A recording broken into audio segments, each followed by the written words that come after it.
Terima kasih pemirsa, Anda kembali menyaksikan Kominfo Newsroom. Pemirsa, keindahan alam Nusa Tenggara Timur terbentang luas dan menarik untuk dijelajahi. Sebagian besar masyarakat mungkin hanya mengetahui Labuan Bajo, Danau Kelimutu, Pulau Komodo, Pulau Radar, dan juga Desa Wairebo. Namun terdapat satu daerah yang mempesona mata, yakni Saburai Jua. Bagi Anda pecinta petualangan, Pulau Saburai Jua memiliki banyak tempat wisata menarik. Apa saja? Berikut liputan selengkapnya untuk Anda.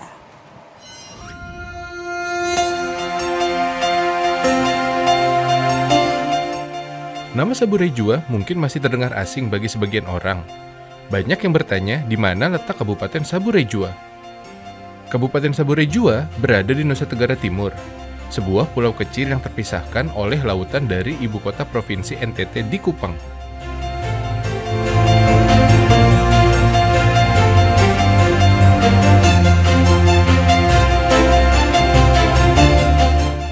Mendekati area Pulau Sabu, dari udara, pemandangan magis Pantai Biru, area perbukitan khas Indonesia Timur, menyambut kedatangan para tamu di Saburai Jua.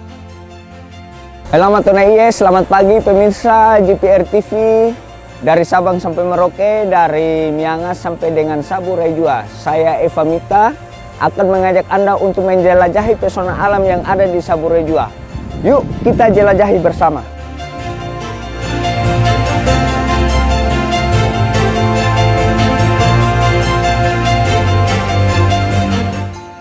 Setelah kaki menginjak tanah Saburai Jua, destinasi pertama yang harus Anda kunjungi adalah Gua Mabala. Gua Mabala merupakan destinasi wisata yang belum banyak didatangi wisatawan saat ke Saburai Jua. Terletak di Desa Emau, Gua Mabala kurang lebih berjarak 11 km dari pusat kota Seba. Anda bisa menggunakan motor atau mobil menuju Gua Mabala. Setibanya di lokasi, wisatawan dapat bersantai sejenak di lopo atau bale-bale sebelum masuk ke dalam mulut gua. Pemirsa, saat ini saya berada di wisata alam Gua Mabala, yaitu wisata alam yang terletak di Desa Emau, Kecamatan Sabu Tengah, Kabupaten Saburai Jua. Bagaimana bentuk atau keunikannya? Yuk kita lihat bersama.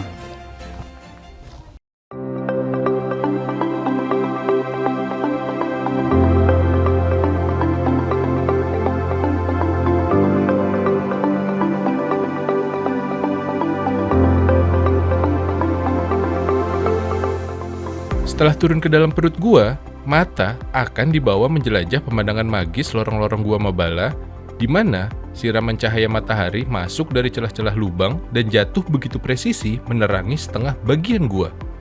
Untuk melihat siraman cahaya matahari yang artistik di Gua Mabala, Anda harus tiba di Gua Mabala tepat jam 11 siang. Di jam 11, cahaya matahari akan jatuh tegak lurus tepat di atas batu putih. Fenomena ini serasa menawarkan wisatawan sensasi pengalaman mandi cahaya. Walau belum banyak beredar foto dan video siraman cahaya Gua Mabala di media sosial, wisatawan selalu menantikan momen ini untuk diabadikan di jejaring sosial. Pemandangan eksotis ini hanya bertahan selama beberapa menit sebelum cahaya matahari bergeser ke dinding gua. Tidak hanya cahaya matahari presisi yang menjadi daya pikat Gua Mabala, akar-akar pohon beringin besar yang tumbuh lebat menjulur dari permukaan ke dalam gua dan stalagmit putih besar juga menguatkan daya pikat Gua Mabala. Dengan pemandangan magis ini, tidak heran jika para wisatawan rela datang dari jauh hanya untuk melihat keindahan Gua Mabala. Kalau ke Gua Mabala, saya penasaran sama cahaya yang masuk ke dalam gua itu, dan ketika saya lihat beberapa foto yang ada di media sosial, hal itu yang membuat saya tertarik dan penasaran hingga sampai di Gua Mabala saat ini. Dia pun keindahannya, ada sinar masuk ke dalam gua dengan dinding-dindingnya bagus.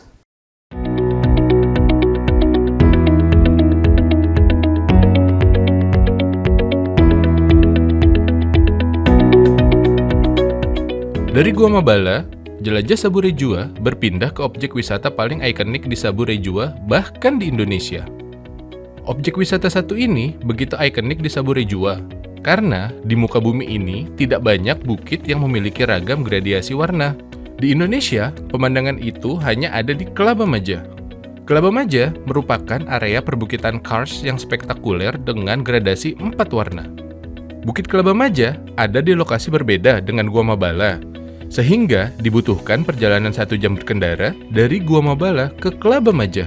Tidak perlu khawatir, akses jalan ke Kelaba Maja sudah teraspal sepenuhnya, sehingga wisatawan tak perlu lagi bersusah payah menuju lokasi. Perjalanan 1 jam pun akan terasa singkat. Selamat datang di tempat wisata paling ikonik di Sabu Raijua, Kelaba Maja. Tempat ini pernah memenangkan Anugerah Pesona Indonesia dalam kategori Surga Tersembunyi Terpopuler 2020. Pemandangan ini terbentuk secara alami. Untuk melihat lebih dekatnya, mari ikuti saya. Secara kontur geologis, Kelaba Maja berada di ngarai perbukitan Desa Wadumedi, Kecamatan Haumahera, Sabu Barat. Struktur tebing Kelaba Maja terlihat seperti pilar-pilar yang menyembul, berlekuk-lekuk, dan mengerucut. Pada dimensi horizontal, batu Kelaba Maja memiliki gradasi warna yang artistik yaitu kelabu, merah marun, putih, dan coklat. Pada musim hujan, warna putih akan berubah menjadi kebiruan yang mempercantik tampilan Kelaba Maja. Di antara jajaran pilar-pilar tebing yang megah dan besar, mata akan terhenti pada keunikan jajaran batu keseimbangan. Batu keseimbangan berupa batu besar yang berpijak kokoh pada pilar-pilar bukit. Masyarakat setempat meyakini 3 batu paling besar yang hampir sejajar melambangkan ayah, ibu, dan anak. Lalu, di bagian tengah pilar batu keseimbangan, terdapat batu yang dalam upacara adat dijadikan altar persembahan oleh masyarakat setempat pada waktu-waktu tertentu. Karena adanya kepercayaan akan nilai-nilai budaya yang menyertai tempat ini, wisatawan yang datang diminta menunjukkan rasa hormatnya selama di Kelaba Maja. Rasa hormat ditunjukkan dengan mengenakan tenun khas Sabu dan menjaga sikap, ucapan, dan etika selama berada di Kelaba Maja. Nama Kelaba Maja sendiri diambil dari bahasa Sabu, dengan kelaba yang artinya tanah abu, dan Maja yang merupakan nama dewa dalam kepercayaan leluhur masyarakat Sabu Raijua yaitu Jingitiu. Kelaba Maja naik pamor sebagai primadona baru wisata NTT saat namanya mulai terpublikasi di media dan jejaring sosial setelah juara pertama di Anugerah Pesona Indonesia tahun 2018 dalam kategori Surga Tersembunyi Terpopuler.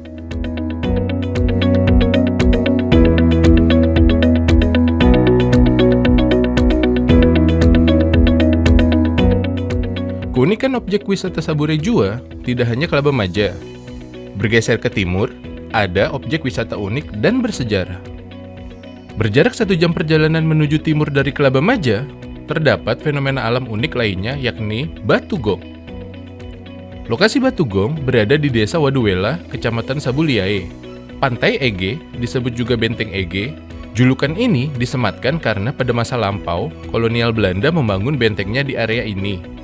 Namun, peninggalan Benteng Ege saat ini hanya menyisakan meriam perang yang berada di Museum Kupang. Sekarang saya berada di sisi lain dari Benteng Ege, yaitu Batu Gong, atau dalam bahasa Sabunya disebut Waduk Dere. Tempat ini berada di Desa Waduwala, Kecamatan Sabu Liae, Kabupaten Sabu Raijua. Kenapa disebut Batu Gong? Yuk kita dengar bersama-sama.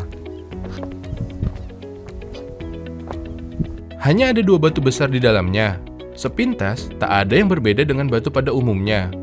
Perbedaan baru terasa saat batu besar dipukul dengan batu kecil. Benturan batu mengeluarkan suara nyaring seperti gong. Karena itulah, batu ini disebut batu gong. Suara ketukan batu yang dipukul seakan menjadi alat berkomunikasi.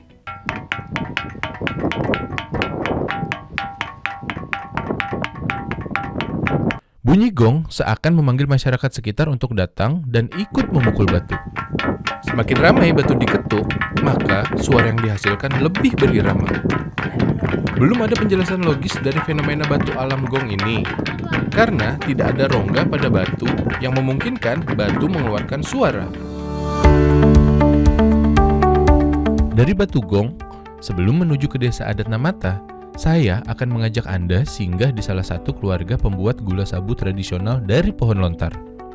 Selain panorama alam yang istimewa, Sabu Raijua juga dikenal sebagai Kabupaten Seribu Lontar. Bagi masyarakat Sabu Raijua, keberadaan pohon lontar sangat spesial. Pohon lontar sejak lama telah memberikan nafas kehidupan dan menjaga lumbung pangan masyarakat Sabure Jua di musim kemarau panjang yang bisa lebih dari 6 bulan. Masyarakat Sabure Jua menyantap pohon lontar dengan memanfaatkan air nira yang tersembunyi di tangkai panjang pohon lontar. Menurut Mama Nalena Raba, sang pembuat gula sabu tradisional, pohon lontar dengan maya yang mekar dan berjatuhan menandakan nira di pohon siap disadap. Pengumpulan air nira diambil dari beberapa batang pohon lontar menggunakan ngapi due dan ditampung ke dalam haba due. Dari haba due, air nira disaring ke kebihan due. Penyaringan diperlukan untuk memastikan tidak ada kotoran atau nektar bunga yang ikut tercampur saat gula dimasak nanti atau saat diminum. Air nira yang telah disaring kini siap dimasak menjadi gula. Air nira yang tersaring dituang ke dalam wajan besar, kemudian kayu-kayu kering yang dikumpulkan dibakar tepat di atas wajan. Kayu yang terbakar memanaskan wajan dan membuat nira dalam wajan mendidih. Telah berbuih, nira diaduk sesekali hingga mengental dan berwarna kecoklatan. Dibutuhkan waktu hampir 3 jam untuk mengentalkan nira menjadi gula. Bagi Mama Nalena Raba, membuat gula sabu ini telah ia lakoni selama puluhan tahun. Dari gula sabulah, dirinya dan keluarga bisa bertahan hidup. Masyarakat Sabu mengkonsumsi gula sabu dengan cara sederhana, seperti dimakan dengan buah, dicampur ke teh atau kopi, ataupun digado begitu saja. Gula sabu dapat disimpan dalam waktu cukup lama. Semakin lama disimpan, warna gula akan berubah menjadi hitam seperti kecap. Selain tenun, gula sabu menjadi oleh-oleh yang banyak dibeli wisatawan saat ke Sabure Jua.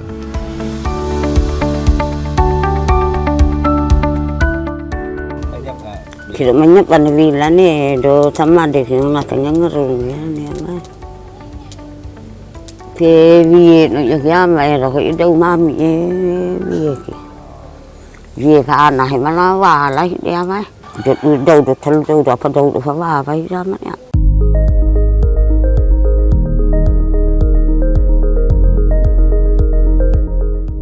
Dari tempat Mama Nalena Raba, perjalanan berlanjut ke salah satu desa adat tertua di Sabure Jua, yaitu Desa Namata. Desa adat Namata termasuk salah satu destinasi wisata populer di Sabure Jua. Desa adat Namata berada di dekat Bandara Tardamu. Hanya berjarak kurang lebih 3 km atau dapat ditempuh dalam 20 menit berkendara dari Bandara Tardamu. Berada di atas perbukitan, Desa Namata dihuni oleh para pemangku adat atau yang disebut Mone Ama dalam bahasa Sabu. Sebagian kecil para Mone Ama masih memegang teguh adat istiadat, tradisi, dan kepercayaan leluhur masyarakat Sabu yakni Jingtiu. Sebelum melangkah masuk ke dalam Desa Namata, pastikan terlebih dahulu Anda mengenakan pakaian adat Sabu seperti sarung, selendang, dan ikat kepala. Jika tidak memiliki ketiganya, para Mone Ama menyewakan baju adat dengan harga yang cukup terjangkau. Jangan lupa juga disediakan uang seikhlasnya sebagai biaya masuk. Nuansa peradaban zaman megalitik begitu kental terasa saat kaki melangkah masuk ke Desa Namata. Suasana megalitik seakan menyambut para tamu yang tiba di Desa Namata. Batu-batu itu diyakini para Mone Ama datang dari berbagai penjuru Sabu dan berdiam diri di desa itu. Para Mone Ama meyakini setiap batu memiliki kekuatan supranatural dari para leluhur, sehingga para tamu dilarang menyentuh atau menaiki batu demi menghindari hal-hal buruk yang terjadi. Selain batu-batu, terdapat pula rumah-rumah adat yang jumlahnya tidak berkurang ataupun bertambah. Para Mone Ama secara turun-menurun mendiami rumah-rumah adat tersebut. Kelestarian budaya Desa Namata mengantarkan Desa Adat Namata menjadi objek wisata kedua di Sabure Jua yang mendapat penghargaan Anugerah Pesona Indonesia untuk kategori Kampung Adat Terpopuler tahun 2021.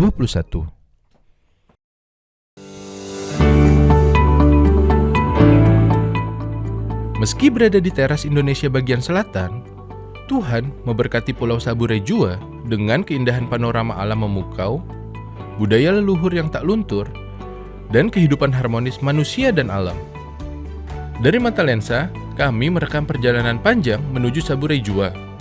Dari Mata Lensa juga, kami menyajikan eksotisme alam dan budaya Sabure Jua. Liburan di Indonesia, ingat Sabure Jua. Sampai jumpa.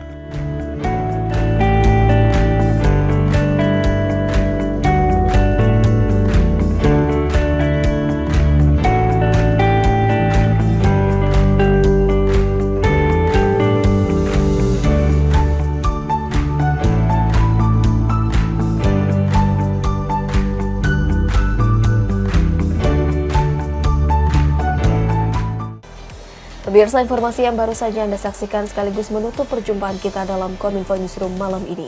Saya Bilkis Sabila mewakili kerabat kerja yang bertugas mengucapkan terima kasih atas kebersamaan Anda. Selamat malam dan sampai jumpa.